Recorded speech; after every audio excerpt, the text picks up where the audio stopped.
Aku sampai di Bandung di rumah Tante Lintang pada Rabu malam. Kenapa malam hari? Karena hari itu aku masih ada kegiatan di Jakarta hingga sore yang memaksa aku untuk sampai di Bandung nyaris tengah malam.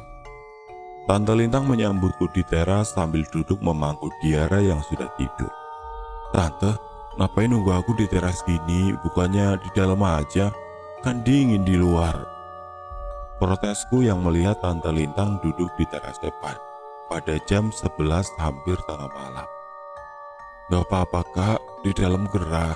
Jadi tante duduk di sini saja, nunggu kamu sekalian," jawab Tante Lintang dengan wajah yang terlihat sudah lelah. Di dalam gerah? Masa iya? Ini kan Bandung. Aneh. Aku bertanya-tanya dalam hati. "Adik, gak kamu ajak kak?" "Enggak Tan, dia kan besok masih harus kuliah."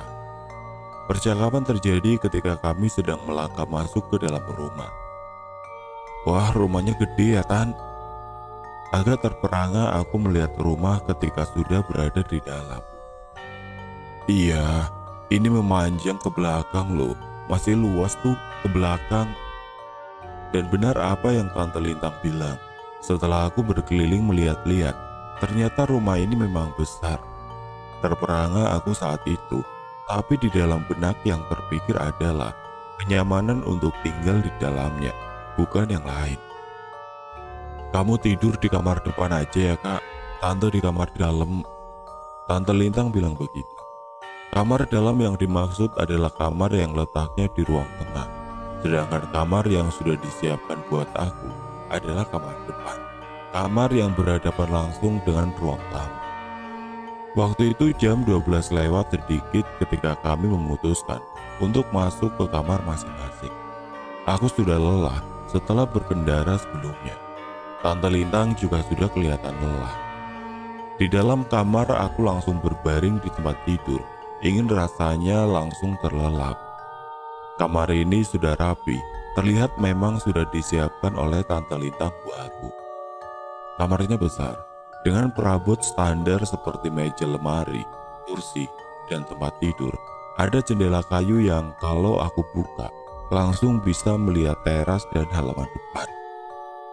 Sambil menunggu terlelap, aku membuka ponsel, melihat-lihat update media sosial. Sama seperti orang-orang kebanyakan, kalau aku pun bisa betah berlama-lama sekedar membuka Twitter atau Instagram atau lainnya. Sampai gak sadar kalau ternyata sudah jam 1 lewat sedikit. Remuk redam rasanya tubuh ini berbalut selimut tebal.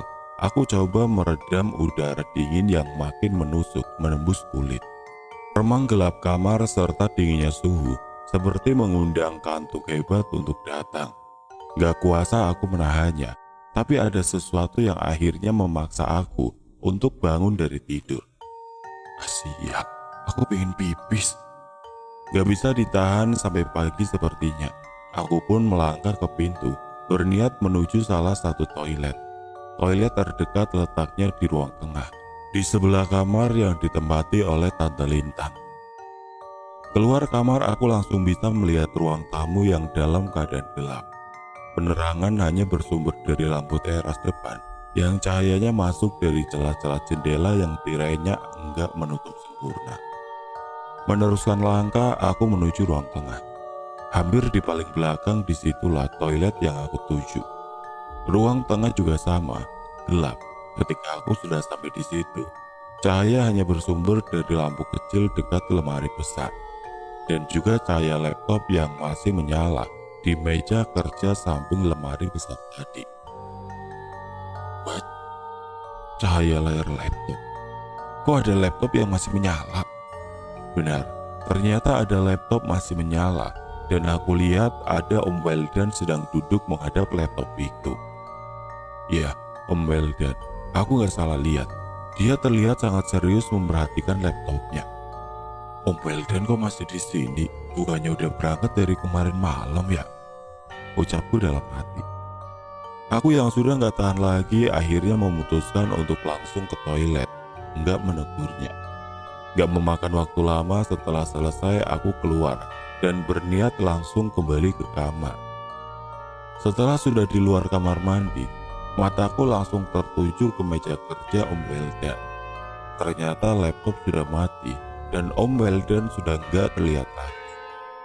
Pun ketika aku sudah melihat ke seluruh penjuru ruang tengah, sudah kosong, nggak ada siapa-siapa. Oh, Om Weldan sudah selesai kerja kali. Begitu pikirku dalam hati. Ya sudah, tanpa pikir panjang aku langsung menuju kamarku di depan. Sesampainya di kamar aku langsung tertidur lelap.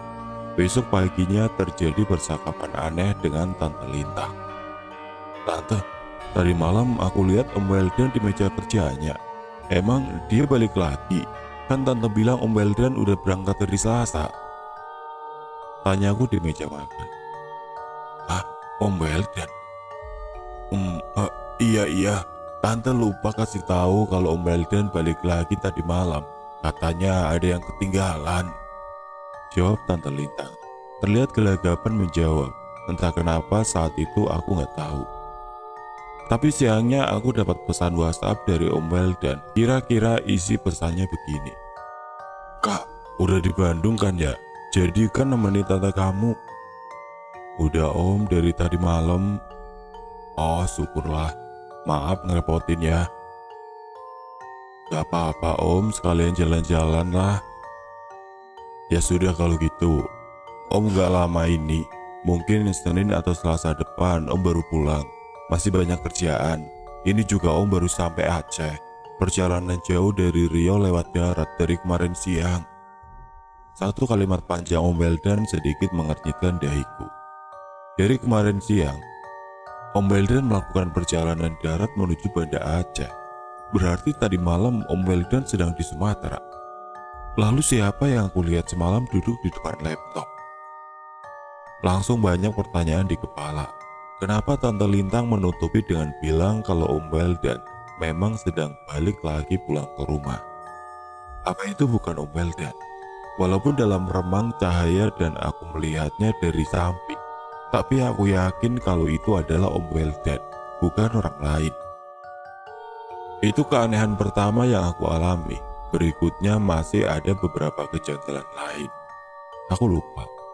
Entah pada kunjungan pertama atau yang kedua ke rumah Cipaganti ini. Yang pasti waktu itu adalah malam kedua kunjunganku saat itu. Aku mengalami mimpi yang aneh. Mimpi yang menurutku nyaris seperti nyata visualisasinya. Siangnya aku sengaja berjalan-jalan di kota Bandung.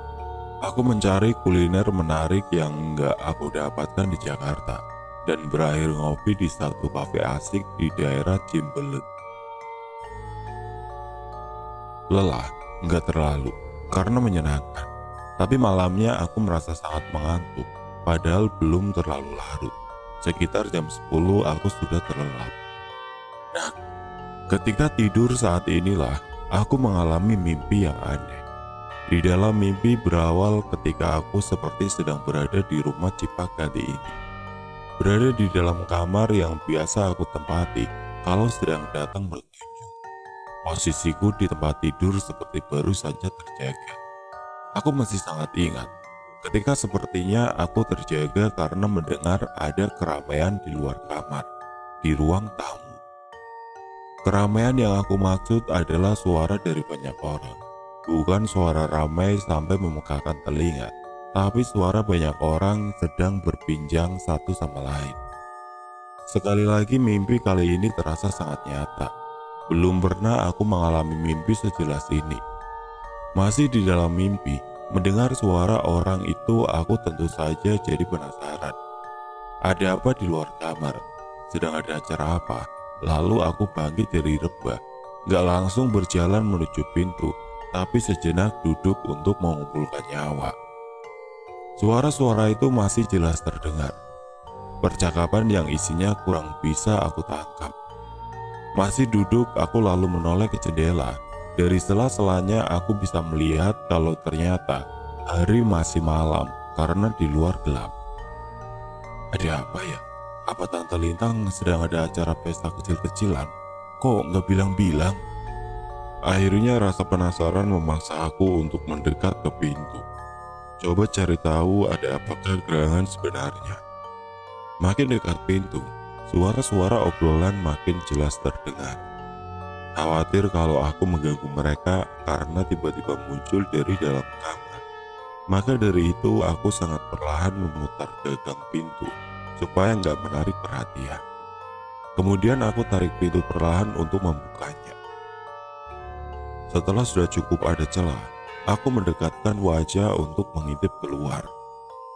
Benar, di ruang tamu banyak orang dengan lampu yang menyala terang. Yang mampu aku lihat ada sekitar 6 atau 8 orang.